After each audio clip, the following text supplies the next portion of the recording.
And it has, some Grey Merchant, some Nightveil Spectre, some Bloodbaron of Vizkopa, a Desecration Demon, Obstat, Lifebane Zombie, and then a bunch of black control cards. It's not so dissimilar from the mono-black list that Kentaro Yamamoto actually used to make the top 8. Obviously, it chooses a slightly different threat suite, but it's got a lot of the same hits. Okay. That's Jonathan on your left. On your right, Andrew Tenjum. We saw him earlier in round 5 with the Esper control deck.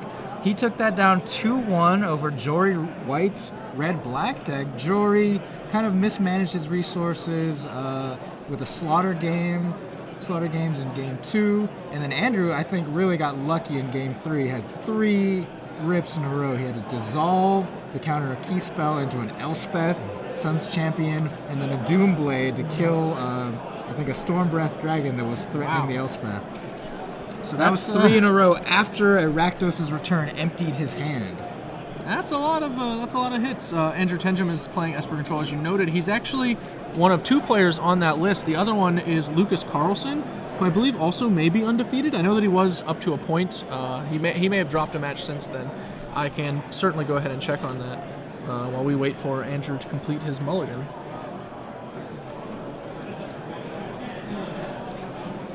It looks like he kept 4 cards, so that's a deep mulligan. Yikes. As they say. So this game is almost a throwaway game for Andrew, unless he gets really lucky here. Yeah, maybe he just needs to feel out what Jonathan is playing and get an idea of how to sideboard. Yeah, it's debatable how much play Andrew, given he's playing Esper Control, even wants to do in this match. Every card he shows Jonathan's information. And he might be better suited to just learn what Jonathan's playing in a lost game. I like to try and battle, personally, but I wouldn't blame someone. Tell you anything? Blind Obedience? I think he can, kind of safely assume Jonathan is on a black-white deck at this point. Once he sees, the Blind Obedience, the Ratchet Bomb, the blue decks have Dissolves. They don't need these cards as hard, and Blind Obedience, obviously not that big a threat to Andrew. Main deck Blind Obedience. Kind of a nod to all of the aggressive haste creatures. Yeah, it's a singleton card in the black-white deck, and it's a singleton I've liked to see. As you see on screen here, it's very effective against Stormbreath Dragon in particular, which is a hasty creature that has become very, very popular recently. However, given the twist we've had at the Pro Tour towards a lot more, long game strategies, leaning on creatures that pump devotion and things like that, we might actually see Blind Obedience becoming a less popular option. And Andrew Tenjum goes ahead and dissolves a Lifebane Zombie. Yeah. That's the only Lifebane Zombie in Jonathan's main deck.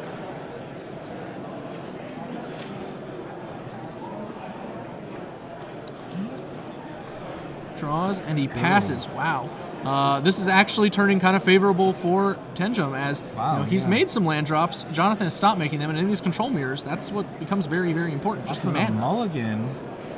Now up to 6 lands, Andrew Tenjum, and if he draws a Sphinx's Revelation, I think he's right back into this. I honestly think he might already have one in his hand. I think he's just been slow rolling it. No, that's a Supreme Verdict. All right. Well, his hand is Supreme Verdict, Detention Sphere, Doomblade, and a Hallowed Fountain he just draw. Blood Baron dies to only one of those cards. Supreme Verdict. It's a good thing he has one, but not going to cast it yet. He's going to hold off. Maybe he's hoping he can convince Jonathan to commit another threat in the absence of having played a spell. I don't think you should commit another threat here. Blood Baron is a very, very good threat on its own. Yeah, I wouldn't commit another creature that doesn't exile itself from play threat. I would be happy playing Obstat here if I had one. Elspeth, Sun's Champion is reasonable as well. Any card that can continue to generate value in the face of a Supreme Verdict. I certainly wouldn't play a second copy of Blood Baron if he's go. That would probably be the worst thing he could do. Ooh, Grey Merchant. Grey Merchant? Obviously, the Grey Merchant is wanting to get the extra black symbol off the Blood Baron anyway, and he's kind of a minor threat. I would have been happier playing the Obstat that I see in Jonathan's hand, though. It would drain for 2 and just create this constant danger on the board. There's a Supreme Verdict. Enough value there for Andrew. I was quite certain he'd be convinced to cast it there. Another boon to playing the Obsidat there is actually, your opponent can't answer, your opponent would have a fair bit of difficulty answering both of those cards at the same time, Blood Baron and Obsidat. And one of the best answers to Obsidat is Renounce the Guilds, which the Blood Baron is actually protecting the Obsidat from at pretty much every relevant point. Another Grey Merchant. draining for 2 this time. Jonathan has not drawn a 6th land, so he cannot Gray Merchant and use the Extort trigger from Blind Obedience. I think Jonathan's main motivation in playing these Gray Merchants rather than that Obsidat... Oh, I'm sorry, he doesn't... Does he actually not have a second white source? I assumed that thing between the 2 swamps was a Plains based on its different art, but it is possible it's a swamp with different art from the other 3 swamps. It's hard to tell. It's a revised land. I think it's a Plains. I thought it was a Plains as well, but I just realized that it is possible I'm mistaken. So, if so, that would be obviously the biggest reason to hold back on playing Obsidat, because it's not legally castable. We have confirmation. It is a Plains. Okay. Well, in that case, I really think that Jonathan is probably aggressively playing around the card Dissolve, and maybe other counter spells like Syncopate and whatnot, because he just wants to try and ensure these Obsidat resolves. But his opponent mulliganed to 4. He doesn't really need to play around these cards that much. How many could Andrew have realistically drawn? It's going to be much more effective to just jam the best threat and kill your opponent with it, as it's unlikely he has a sufficient answer. And Jonathan has now decided that's exactly what he's going to do. Just sticks the Obsidat. He's convinced that Andrew doesn't have the counterspell that's necessary, and now the Obsidat will likely clean Andrew up in short order. Or maybe not. All that time that Jonathan gave Andrew has allowed him to draw into Elspeth, the Sun's Champion. That's not going to get it done, though, here. The tokens are going to come into play tapped. If Andrew has nothing else, yeah, but perhaps he can... Well, I suppose he's actually just going to wind up... yeah, they're not... Okay, he's tapping the tokens, yeah. And it seems clear that Andrew forgot about that effect of Blind Obedience. That may have been the case, yeah. It's possible Andrew can try and represent an Azorius Charm here and keep the Obsidat out of combat, but that's not going to be the case. And the judge replacing the soldier tokens. So a forgotten Blind Obedience... Blind Obedience, I should say, takes down that game. Well, these cards you don't see a lot of. Like, right now there's a lot of new cards that people are having trouble playing around because they're not used to them yet. But Blind Obedience has been around for a while, but only sees marginal play, most often in sideboards as a 1 or 2 of. So the Blind Obedience effect there, and especially Andrew playing an Esper control deck is definitely not used to seeing Blind Obedience, because, again, if it's in the sideboard, no one's going to bring that in against a control deck. Yeah, it's going to be rarely relevant against his deck as well, considering how creature-light he is. He, in fact, has no creatures in his main deck. He only has the Elspeth, which generates some, and Ashiok, which does the same. But it mattered right there with the Elspeth, 3 soldier tokens entering the battlefield tapped. The greater concern with the time that Jonathan gave Andrew on holding that Obsidat is actually that Andrew would draw one of the cards Jonathan was scared of in the first place. When you're playing against counter magic, it can be very tempting to hold your spell until you've baited out the counter spells. But when you don't actually have enough pressure to do that successfully, you should probably just jam it, because if they don't have it, you resolve your spell, and if they do have it, you make the trade that you didn't really want to make. But if you just keep holding, it's real possible they just draw the card. And then you're in the exact same boat, except they've gotten, extra time, extra draw steps. Dissolve's the kind of card that only gets better as the game goes along, too. Andrew was sitting there making land drops. The second that he hits a Sphinx's Revelation, that game's in bad shape for Jonathan, regardless of the board position, pretty much. Yeah, recall that Andrew Tenjum did mulligan to 4 cards there. A reasonably so he put up a good fight. 4, yeah. That game looked like it was going to be a slaughter when it was 4 cards to the full amount, but it certainly wound up being an actual game of Magic, albeit one in which Andrew was still severely disadvantaged. If he had drawn an Sphinx's Revelation, perhaps the turn before he drew that Elspeth Sun's Champion, or even the turn that he did draw that Elspeth Sun's Champion, it might have been enough to dig him back out. Certainly would have been a tight race. Come to the stage and start right away. 1 spot left in a commander pod. Okay, so Andrew Tenjum down a game. What's he got in the sideboard for this matchup? Well, he can bring in his own Blood Barons. He's got probably will. Glare of Heresy. No, actually, Glare is not going to do anything against Blood Baron. Not going to do anything against Obsidat. Actually, not very useful. Yeah, the only cards that it can answer that are in Jonathan's main deck are his own Elspeth, a Blind Obedience, and an Alms Beast. He has one of each of those cards, so that's not really ideal. I think Andrew Tenjum's sideboard plan is to not mulligan to 4. What do you think about that? That's probably Would you a recommend key that plan. to players out there? What do you think of his thought seizes and duresses? And I guess even to a lesser extent, maybe his negate. You know, like these are relatively specific answers, and I actually kind of just I think I like him in the matchup in general, to be honest. But I'm not 100% I like sure. thought seizes because, especially opposite that, is such a high impact threat that is hard to answer. Just nabbing that at a certain point is always good. I don't know about duress. Duress is okay, but the creatures are the things that are really threatening here, right? Unless you want to, I guess against a black deck, if you get into a thought seize war, you want to have duresses to take out their thought seizes, etc. Yeah, I think I like the thought seizes, but I don't think I like the duresses. I could see myself being interested in a negate or two. Forcing them to commit actual mana to their spells before I trade with them is a little better than paying a mana and a card to get rid of a card they haven't even cast. Looking at Jonathan's sideboard, he has a second copy of Underworld Connections in his sideboard to go with the first one. He'll certainly be bringing that in. He has one Wear Tear, which is an effective answer to Detention Spheres. He'll likely be bringing that in as it lets him reclaim his Underworld Connections, which can frequently be removed by He's the got Detention Wear Sphere. Tear. Yeah. He does not have the ability to No, make just the red Demystify. mana, does he? No. There's got to be something better. Is there? Is To there cast. a better disenchant? I don't know. He's Ray of also got Dissolution, gain some life. That's a Does that little cost 3? expensive, though. And in the matchup he's bringing it in like this one, he doesn't really need the 3 life. He needs the cheap spell. He has access to 3 Sin Collector, which are by far his best weapon in the matchup. Shaheen was raving about Sin Collector earlier. I bet. He's a man who no doubt loves his Sin Collectors, or I should say, he loves to play them, hates to see them played. Yes. Yeah, He was that's calling them gotta the be enemy. Because they come down and they take the supreme verdict that you were planning on casting. There's an interesting singleton in Jonathan's sideboard, Erebos, God of the Dead.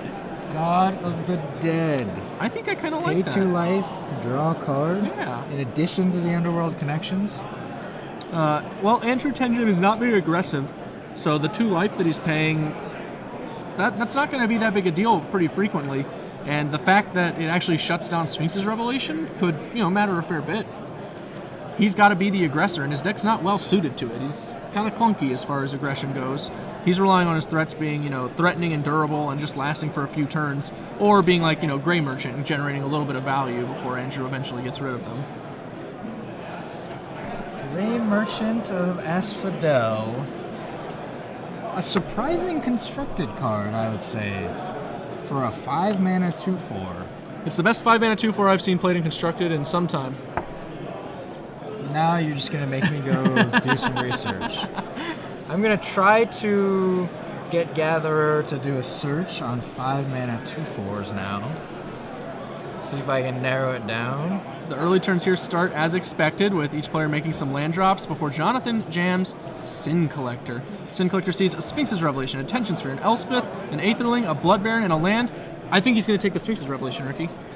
Yeah, always take the Sphinx's Revelation. In this case, it's his only legal option, so it's a near certainty. I've never seen this before. He just took a photo of Andrew's hand with his phone rather than write it down. Kind of interesting. I don't believe we actually allow players to access their phones during the match anyway. Well, so reviewing that photo is going to be... as long as he, if it's just in camera mode and he looks at the photo again, I think the main concern is You'd give him a looking pass at there? notes. Yeah. All right. I mean, I certainly that's the main concern, but you gotta kind of watch those things. All right, so I have done a Gatherer search for converted mana cost 5 2/4s, and we have Todd Anderson's old friend Balefire Liege has come up. That was that the card I was thinking of. I'm not gonna lie to you. Blinding Angels? That's another the card nice I was one. thinking of.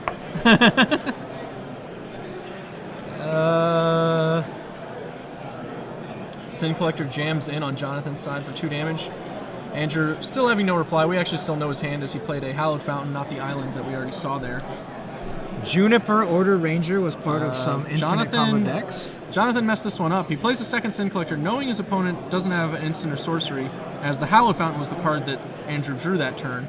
So either he really wanted a 2/4 in play, a 2/1 in play, which is pretty unlikely since he saw Blood Baron in Andrew's hand, or he neglected to realize that the land Andrew had He took the slid to photo side. and then he didn't consult the photo. Exactly. However, with Andrew tapped out, Jonathan's got some sweet options. He can jam Obsidat, his own Blood Baron, or Whip of Erebos, and they're all pretty powerful. I think I would be inclined to go with the Whip, as it makes sure every other creature survives pretty much forever, but the Detention Sphere is an issue. Definitively, the best converted mana cost 5/2/4 in Magic history is Milwaukee the Clouded Mirror. Milwaukee the Cloud Mirror is pretty good. Yeah. I don't know. Sorry, Balefire Liege. Seedborn Muse, good if you're in the Commander realm. Jonathan decides not to risk getting his Whip of Erebos Detention Sphere, likely wisely, and plays the Obsidat and then immediately exiles it. So this is going to be kind of an awkward racing situation. Blood Baron of Vizkopa, Versus generating an 8-point Obsidat. life swing against an Obsidat that's generating a 9-point life swing. Glenn Jones, better at math than me or Shaheen. To be fair, Jonathan does have those 2 Sin Collectors that are actually, kind of giving him a boost as well. He can outrace just the Blood Baron. The issue is, can he outrace Blood Baron when it's going to be backed up by like Aetherling and Elspeth and Jace? And that's probably a no.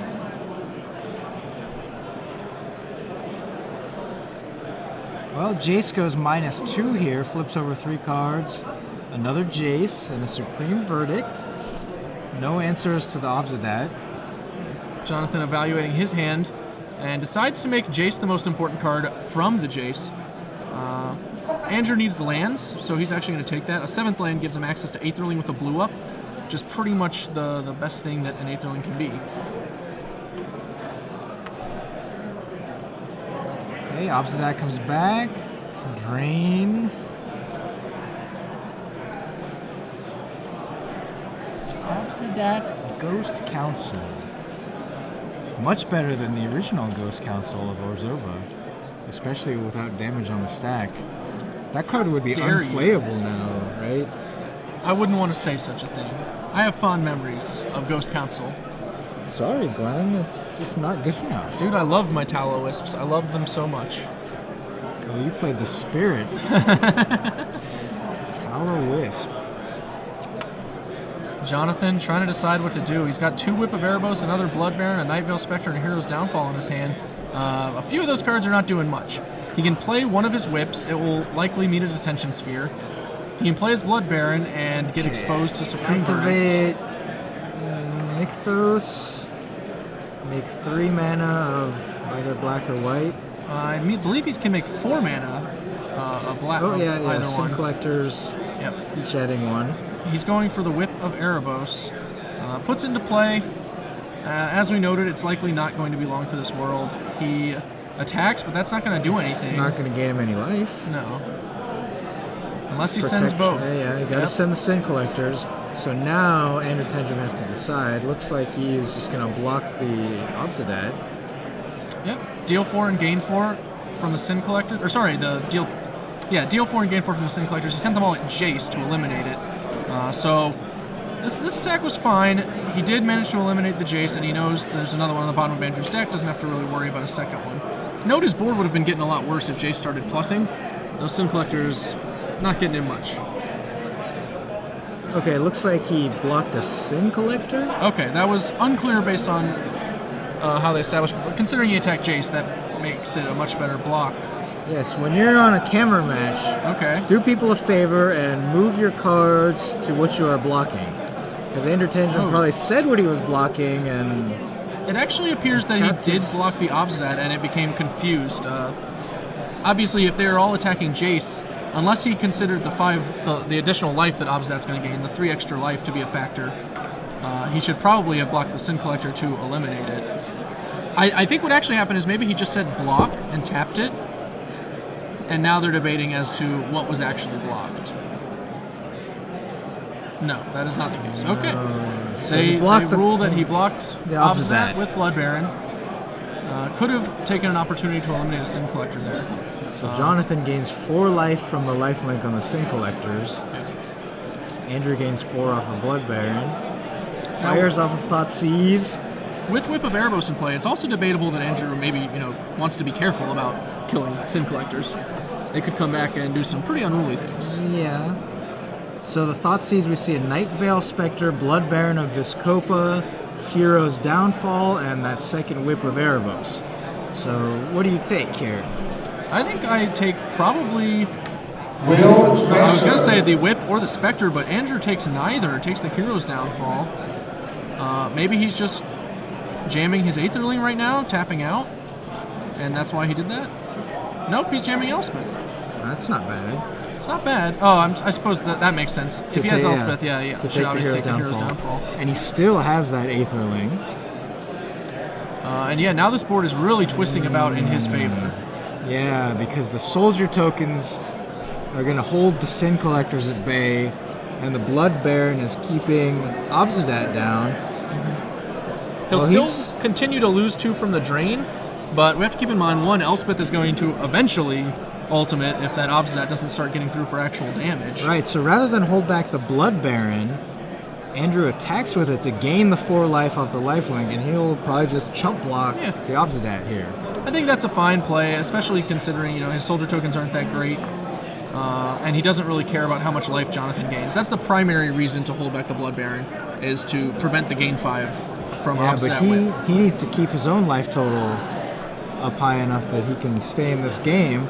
Yep. Find some Sphinx's Revelations, chain those, draw a bunch of cards, get back in this, and overwhelm Jonathan Brostoff with card advantage. Yeah, it looks like Jonathan just got one of those awkward moments where you have to be like, yeah, I got pretty lucky, and slam Glare of Heresy onto Elspeth Sun's Champion. He just peeled another answer to the Planeswalker after getting thought seized off of his only one. And he's probably debating, should I let this Elspeth keep going a little bit? Maybe I can generate some value out of it. But I think he's going to wind up glaring it.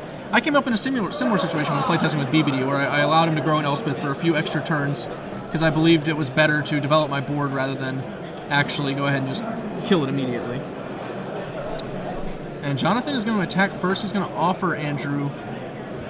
Yeah, he'll take it. Yep. Take it all. Which now, as you said, the Whip of Erebos can get those Sin Collectors back. Yeah, Andrew is blocked with all of his tokens. Jonathan gains 9 life and loses his 2 Sin Collectors. Loses in quotes. Gains access to their enters the battlefield ability once again. Yep. Now keep in mind that he knows Andrew still has an Aetherling and a Attention Sphere in his hand. He doesn't know what that third card is.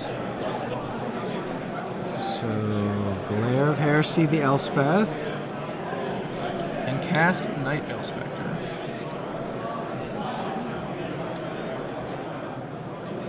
And then Obsidat hits the Exile. Yeah, very important. Every turn, you gotta remember that Obsidat trigger. Andrew draws a Syncopate. Not a very useful card when you're, beginning to fall behind on the board. So that was an exciting sequence of events there. Yeah. Thoughtseize taking Hero's Downfall from Andrew, clearing the way for his Elspeth Sun's Champion. We thought that was going to turn the game in his favor. But Jonathan top decking the Glare of Heresy to exile Elspeth. And now Andrew, all he can do is attack with the Blood Baron, gain some more life, keep himself healthy. But facing down an Obsidat, Ghost Council, Night Veil Spectre, and a Whip of Erebos with 2 Sin Collectors in the graveyard. Yeah, Andrew's going to go aggro here and summon an Aetherling. Now the real question I think here is whether that Aetherling is going to block Obsidat and then exile itself, opening it up to Hero's Downfalls or Doomblade, or whether Andrew will take the 5. Well, that would have to be another amazing top Yeah. deck from Jonathan. We know his hand exactly. Andrew knows his hand. It's a low percentage peel, but it All would but be one. a big risk. So I think that Andrew may need to take it, honestly, because taking another 5 is a big deal here. He really doesn't want to take that damage. Sometimes you just gotta, cross your fingers and, and tap that man. I mean, I would probably do it every time. Now note that Jonathan has kind of implied he might have it, as he did not use Whip to summon back a Sin Collector before attacking.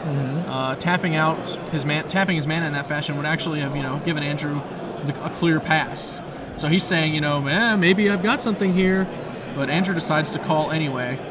And I'm proud of the call. Did he He may be actually pumping. just pumped and blocked the Obsidat and trade here? That's also not a line I disagree with significantly. Yeah. I think that's fine too. Get rid of that Obsidat. Well, I honestly think it's like it's no, close to the same. But that's not going to work because of the whip. Okay, then maybe he's actually exiled. Please report to the stage. If he was planning to untap and de-sphere the whip, then maybe that would be reasonable, but it doesn't look like that's what's happening at all. Yeah, I think he exiled the Aetherling. That would also be a really bold line, because you'd have to assume Jonathan's not going to use the second main phase just whipping back opposite. Yeah. Right? So. And when you whip back an Obsidat or an Aetherling for that matter, because the abilities exile them, the whip does not care. It says you're exiling them. Oh. I don't need to exile. Oh, he pumped toughness. Okay, that's basically the same difference, I suppose. But it lets Jonathan gain life. Yeah, I don't know. So what's the benefit there of pumping the toughness? Honestly, I don't have one. If he thought that putting 3 damage on an Obsidat might matter somehow this turn, but I don't think that's possible. And so, is this a whip or a hardcast Sin Collector? This is a whip Sin Collector, and he casts another one. Oh, he casts Blood Baron. Off of... That's what he hit with Nightveil Spectre, so the Godless Shrine into Blood Baron. Hitting a Verdict here was not that big a deal, as Andrew wasn't really planning to cast one since he was leaning so heavily on his Blood Baron. But now that Jonathan has played his own Blood Baron, it's kind of a bigger deal. So the Nightveil Spectre hit that Godless Shrine. Yep. You can tell with the color of the sleeves. And that gave Jonathan enough mana to whip a Sin Collector and cast Blood Baron. Yeah. Andrew's got to get something together here. He risks just dying to that whip, and he knows that there's a second whip still in Jonathan's hand.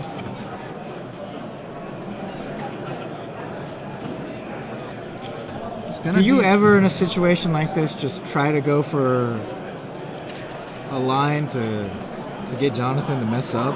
Say, geez, if you play that second whip, I'm dead.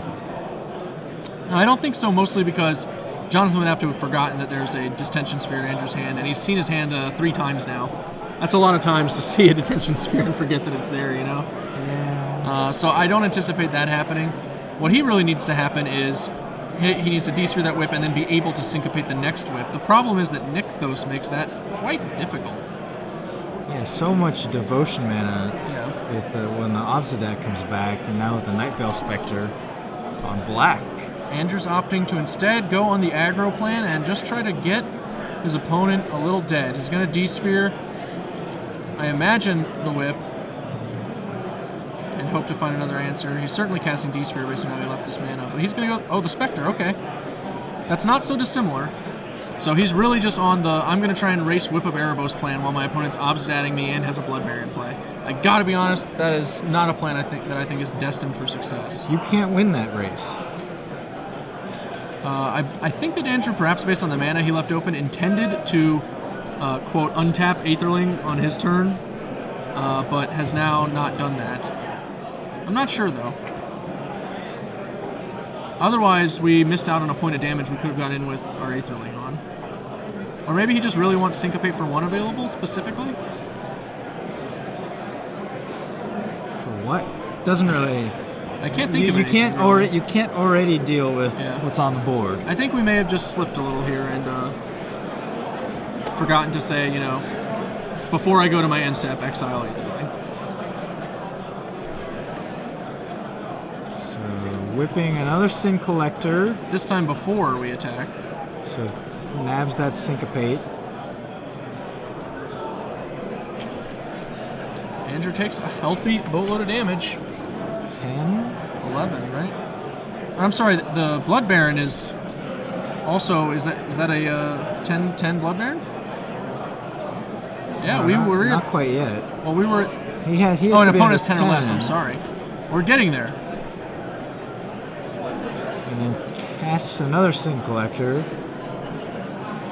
Exiles the Obsidat. Okay. Well, the Blood Baron will be 10-10 next turn. Andrew draws. Immediately Well, he's going to get... downs. No, if he attacks with... He's going to get some life, but the Obsidat's going to drain some of it back.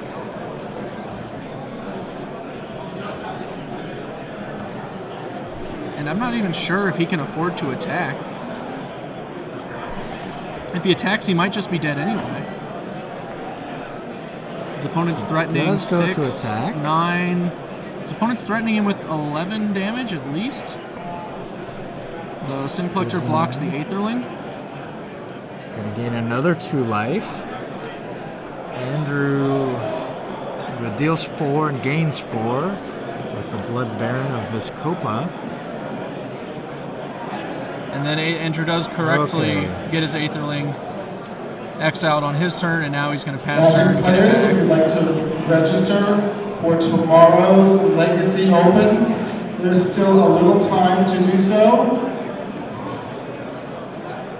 Magic players, there is still time to register for tomorrow's Legacy Open, but we will be closing pre-registration soon. Okay, gets the Aetherling back, passes Jonathan, gets Obsidat back.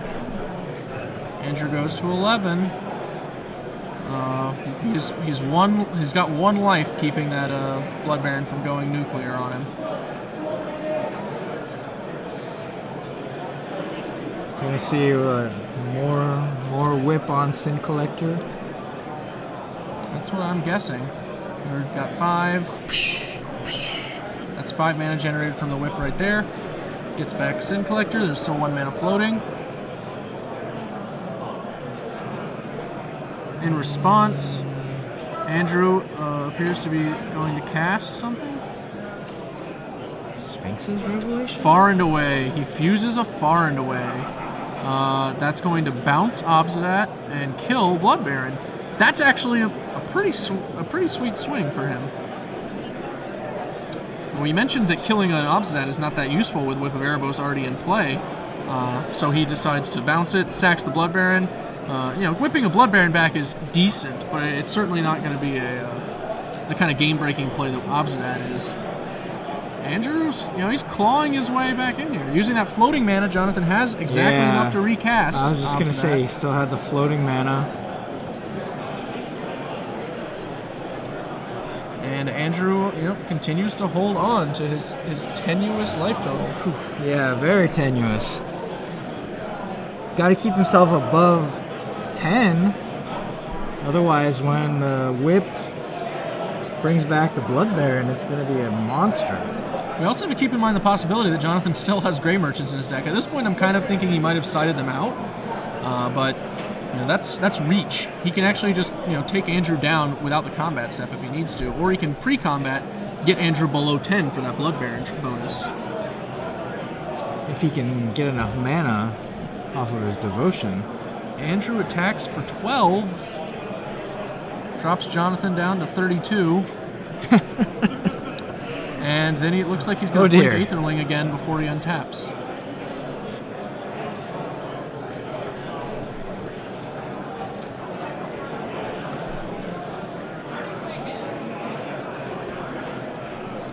Yep, passes the turn back to Jonathan. Jonathan, despite this Whip Obsidat setup, is actually starting to lose a little ground. It's getting chipped just away. A little. Yeah, he's not in trouble yet, but I would argue that Andrew is climbing up, because right now this board is pretty stable. He can take a hit from that Blood Baron that's in the graveyard once, and it's fine, while using the Aetherling to chump the Obsidat. I say chump, but obviously I mean block blank, and then flicker out of play. Here we go. Shrine. No, not Shrine. It looks like he's considering casting his other whip, perhaps. I don't think I like that. Oh, he's got a Lifebane Zombie just drew. Well, that's a sweet threat, as it can't be blocked by the Aetherling, so it's an additional threat he can just leave in play. And, it kind of matches the Blood Baron's life gain that Andrew's getting. Every point counts right here, because he's trying to get into a situation where Andrew Tenjum is a 10 life or less before combat, so that he can whip back a giant Blood Baron. That would put a lot of pressure on Andrew Tenjum, along with that Ghost Council. Looks like Jonathan is debating casting his Nightveil Spectre as well. The flyer, also not bad. Earlier we saw Andrew Tenjum commit a Detention Sphere to get rid of a Nightveil Spectre. So the flyer plus the additional cards, and this mana, Jonathan can cast anything out of Andrew's deck. Yeah, that's actually really important to note, is that with a Nightveil Spectre in play, Nykthos can generate blue mana, which lets him cast blue cards that might be revealed by Nightveil Spectre's own ability. And considering that Andrew is playing Esper Control, a black-white-blue deck, that means Nightveil Spectre in play allows Jonathan to cast any card he exiles. So Jonathan attacks first, makes Andrew blink out the Aetherling, taking down any potential dissolve mana, and then casts the Nightveil Spectre. A question from online is that we can't whip the Baron since it says protection from black, but it actually only has that ability in the graveyard, or in play, I should say, not while it's in the graveyard. This is true.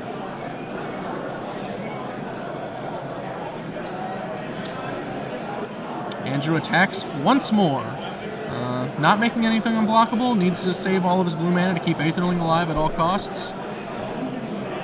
I think he would welcome any block that Jonathan decided to make. You know, it's like, oh, that creature's going to stop attacking me? Sweet. He's actually trying to stress Jonathan's mana a little bit. Like if he's gonna, whip me, I want him to be paying full price the whole time and not casting cards he draws with his draw step or Nightveil Spectre. And this is one of those rare situations where Aetherling is attacked, 4, 5 times? Yep. And it's not getting the job done. Shaheen also would be to mention, it's not right necessarily now. even on the player's side who's winning the game. Andrew is at best at a stable point here, I think. Attack, attack, attack. Jonathan fearlessly ships everything in the red zone. Blocks, presumably the opposite ad. Yep. That's the only creature he can block with Aetherling. And he's going to take 5, and Jonathan's going to gain 5, and an island is exiled. Well, that makes those blue cards a little easier to cast. A Sphinx's Revelation for Jonathan on that next Nightveil Spectre hit would be just a delight.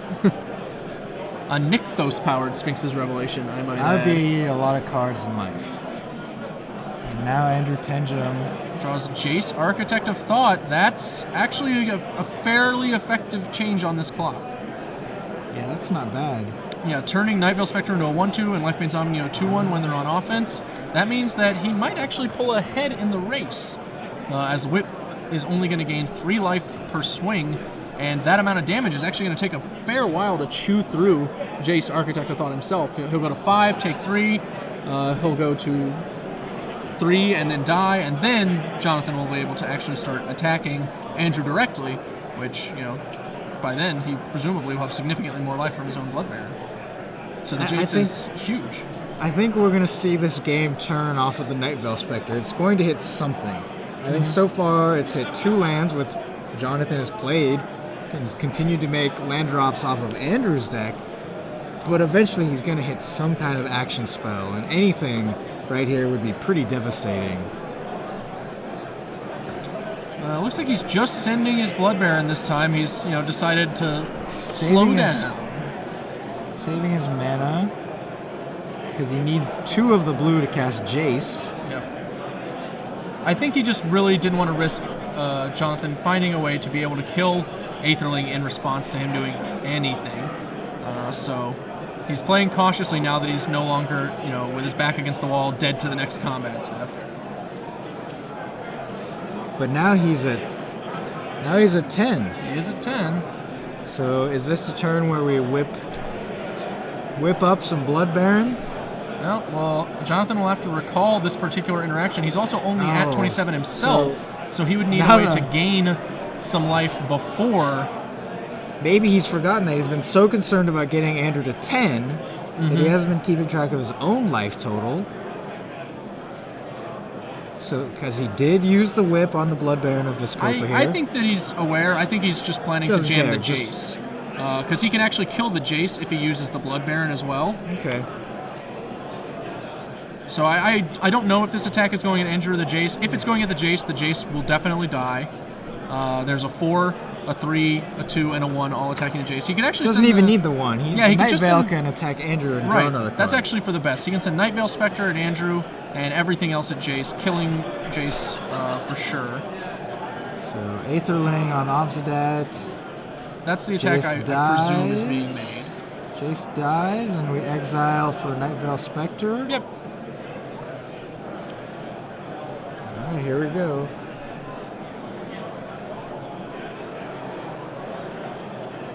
No? Did you spot the card that was hit? I haven't actually. I don't think we've actually exiled it yet. They're talking, so maybe they are calculating the life totals first before resolving this trigger. Okay. Saying, okay. Certainly getting a little complicated. 1, 2, 3, He gained 4, 6 5, this turn. 6 life. So that Andrew should put him to takes 33 1. and Andrew to 9. Yep. It's a dissolve. All right, that's actually quite spicy. As long as he keeps 2 land and a Nykthos untapped, he has a dissolve. Okay, so Ghost Council exiled to his own trigger, Blood Baron exiled to the whip. Okay. Oh wow, so the Night Veil Spectre maybe has done the job here.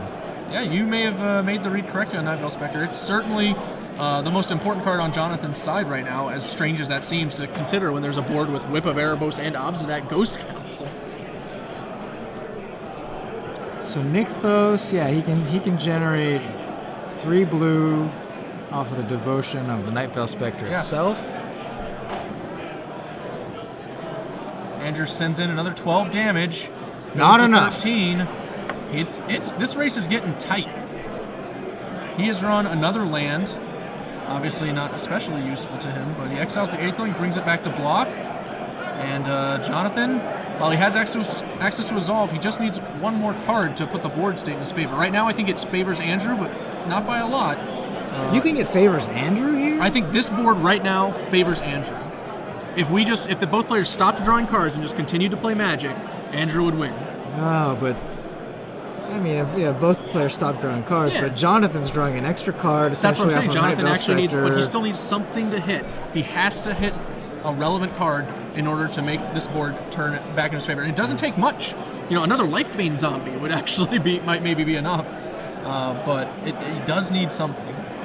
But now he's gaining full value without the Jace. He's gaining full life off of the Whip lifelink. Oh, he's So still he's getting gonna gain shorted 5 the here. 5 on the Obset. That's the big problem. He's only gaining 5 a turn. And He's Andrew's gaining attacking 7 a turn 12. total with the trigger. Sure. 7 a turn, including Obset's trigger. But Andrew's attacking him for 12. He's making headway.